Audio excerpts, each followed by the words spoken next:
Teman-teman, sebelum nonton jangan lupa ya klik like, subscribe, and share.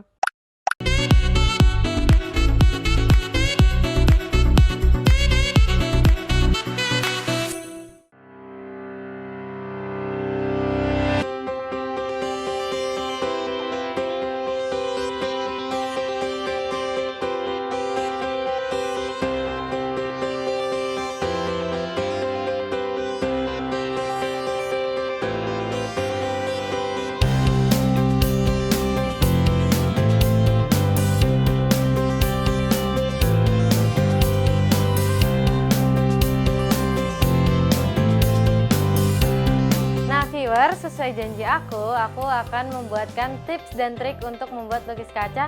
Siapa tahu teman-teman di rumah bisa membuat ini menjadikan hobi serta penghasilan. Nah, sebelumnya aku akan cerita tentang saat pandemi dulu. Aku ikut pameran di Binus University Kemanggisan tentang pandemi, ini karyanya. Dan saat pandemi juga, lukis kaca ini yang menyelamatkan aku dan keluarga dari kelaparan. Yaitu ini kaligrafi. Aku menjual kaligrafi ini terjual dan sangat laku dan aku bisa hidup dari situ gitu. Dan dari sini juga ada piagam penghargaan saat pandemi dari Galeri Nasional. Dan ini adalah pameran tunggal aku saat 2019 setelah aku belajar dari Cirebon, langsung aku terjun di dunia lukis kaca dan dikuratori oleh Agung Sihak. Terima kasih Agung Sihak, Pak Agung Sihak sudah menjadi kuratorku. Di sana aku mengajak pesantren Hafidin Royan Ciganjur untuk berkolaborasi di sana. Jadi aku mengajar workshop di sana dan hasil karyanya dipamerkan di sana dan dijual di sana gitu. Yuk kita lihat tutorial lukis kacanya.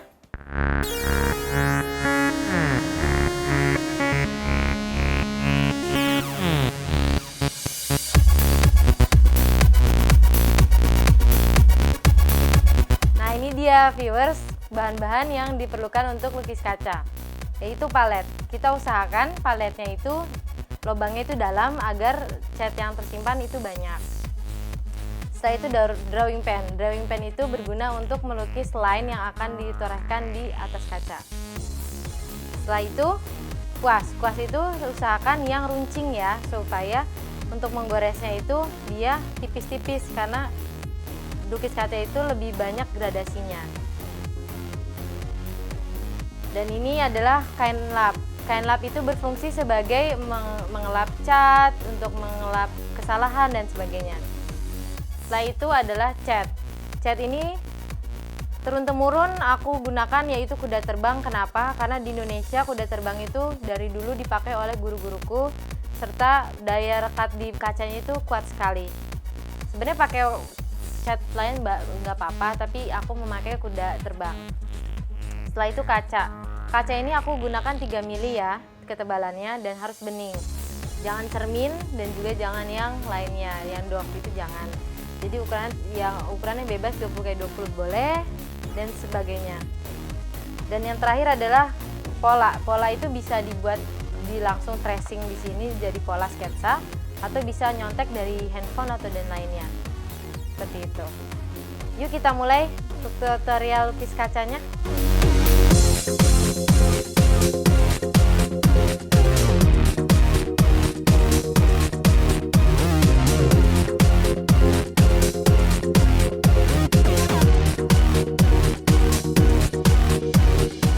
Yang menarik itu adalah apa yang kita torehkan di awal itu adalah apa yang kita lihat pertama gitu. Jadi kita harus jadi dibalik ya, apa yang kita torehkan di kanan itu hasilnya jadi kiri, apa yang awalnya kita torehkan itu yang muncul. Jadi nggak bisa ditiban-tiban, nggak bisa di apa ya namanya, nggak bisa ditrikikan gitu, nggak bisa dibohongi gitu. Jadi logika fisikanya juga ada, logika berpikirnya juga ada. Jadi itu yang menarik di situ. Jadi teori-teori yang itu yang aku dalami, ternyata semakin aku dalami itu semakin sulit juga teknik-tekniknya. Kayak misalkan gradasi itu pewarnaannya harus sama, misalkan dari gelap ke terang, terang ke gelap, terus sampai warna-warna yang pencampuran warna primer ke sekunder dan ke tersier. Dan jadi ada permainan warna di situ dan itu sangat menarik yang membuat aku itu terus untuk menguliknya kembali gitu. Jadi tidak di bidang datar aja, di botol juga bisa, di akrilik pun ada beberapa orang pakai akrilik gitu. Tapi aku tetap di lukis kaca karena dengan kaca itu kita bisa lebih dalam lagi dalam berproses gitu.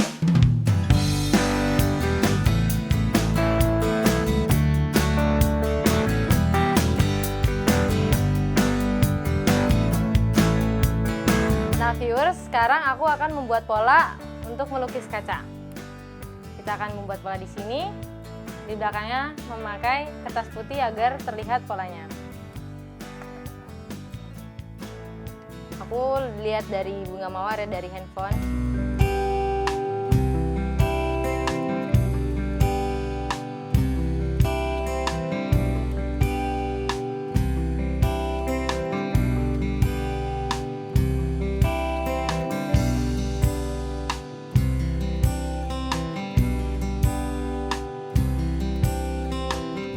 Suka dukanya banyak sih, lebih ke awal aku belajar lukis kaca aku tuh dana itu sangat susah ya. Dulu kan emang aku lagi nggak terlalu banyak kerjaan, jadi aku coba, soalnya aku lagi sakit saat itu, jadi aku nggak ada job, jadi aku berusaha untuk nyari dana ya Tuhan baik, jadi aku dapat dana dari keluarga, dari orang-orang yang sayang sama aku gitu. Makasih semuanya yang udah support aku selama ini.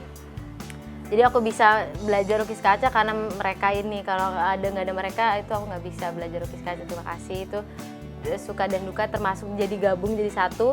Dan aku sukanya aku dengan lukis kaca ini aku bisa membagikan ilmu aku untuk orang lain dan berguna untuk orang lain. Jadi orang lain jadi bisa nambah ilmu, nambah teman, nambah penghasilan mungkin kayak gitu. Suka dukanya kayak gitu.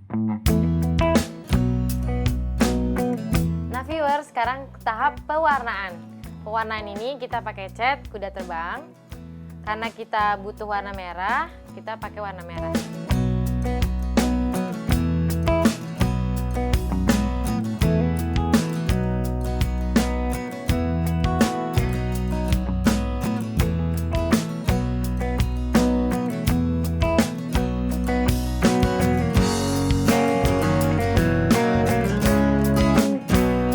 Pengencer cat jangan lupa kita pakai kayu putih, karena aku berinovasi memakai kayu putih karena biasanya kita pakai bensin, guru-guruku pakai bensin, minyak tanah dengan thinner, tapi aku coba dengan minyak kayu putih.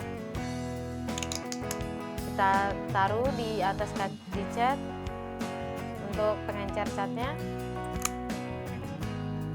Aduh, biar tidak terlalu kental ya. Kalau terlalu kental, dia akan susah digoreskan di atas kaca. Tipsnya adalah, kita harus perhatikan warna apa yang akan ditorehkan, yang paling gelap dulu atau terang dulu. Aku akan mencoba yang paling yang paling terang dulu, baru nanti ke gelap. Jadi kita akan membuat di ujungnya dulu, nanti semakin tengah semakin gelap. Ujungnya aja, perhatikan harus segaris aja. Segaris. Jangan ditimpa-timpa ya, dan jangan bolong-bolong di dalam outline-nya.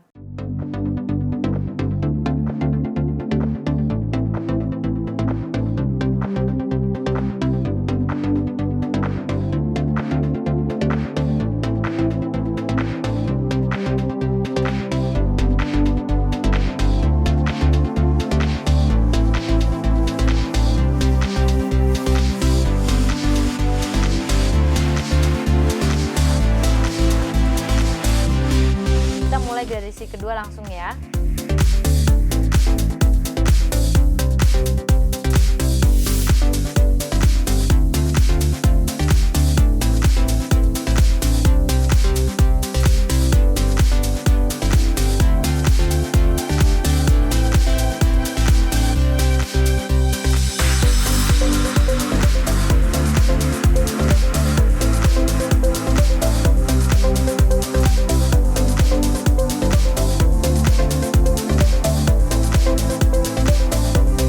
Gradasi ketiga kita pakai hitam lagi sampai dia paling gelap dan tertutup semua bidangnya.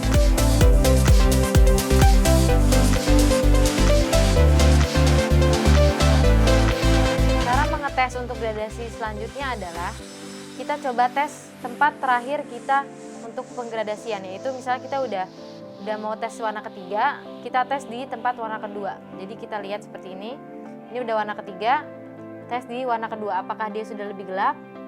Kalau sudah berarti kita bisa lanjut ke warna ketiga.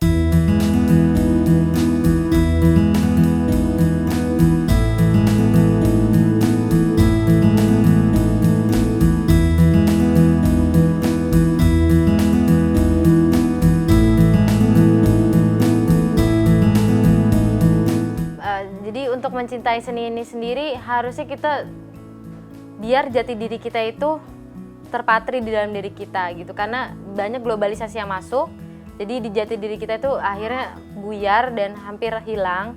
Jadi dengan lukis kaca ini menyadarkan kita bahwa budaya Indonesia itu hebat dan keren, dan nenek moyang kita itu keren, itu kata papaku ya.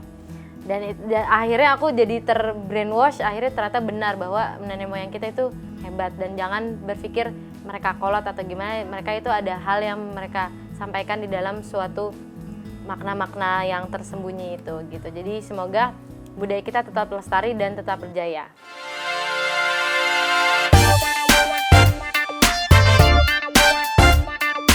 Nah, kita sudah ke tahap terakhir.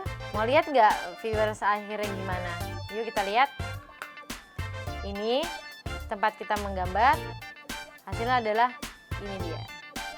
Masih sebenarnya saat kita balik itu masih bolong-bolong, berarti harus kita sering terawang, karena kalau bolong itu harus kita tiban lagi. Tapi hasilnya seperti ini.